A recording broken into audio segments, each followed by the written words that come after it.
હવે કાર્ય પાછળ સમાજ હિતની સાથે રાષ્ટ્રહિતની ભાવના પણ જોડી દેવામાં આવે તો દેશની પ્રગતિને વેગ મળી જાય। શ્રી ખોડલધામ ટ્રસ્ટના ચેરમેન શ્રી નરેશભાઈ પટેલના માર્ગદર્શન દ્વારા સતત 14 વર્ષથી ખોડલધામ નવરાત્રીનું આયોજન કરવામાં આવે છે। સમગ્ર ગુજરાતમાં 32 જગ્યાએ ખોડલધામ નવરાત્રીનું આયોજન કરવામાં આવતું હોય છે।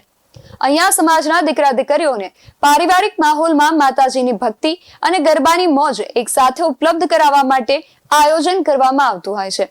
અને આ વર્ષે 15મા વર્ષે શ્રી ખોડલધામ ટ્રસ્ટના ચેરમેન નરેશભાઈ પટેલ અને અન્ય ટ્રસ્ટીઓ દ્વારા સમાજહિત અને રાષ્ટ્રહિતની આ ભાવનાને સાથે રાખીને આ વર્ષે એક નવતર પ્રયોગ હાથ ધરવામાં આવ્યો છે।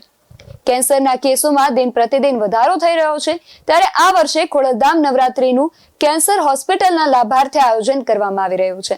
રાજકોટની બાજુમાં અમરેલી ગામ પાસે 42 એકરમાં કેન્સર હોસ્પિટલ બનવા જઈ રહી છે, જેના લાભાર્થે ખોડલધામ નવરાત્રીમાં એકત્રિત થનાર ફંડ અહીંયા અર્પણ કરવામાં આવશે।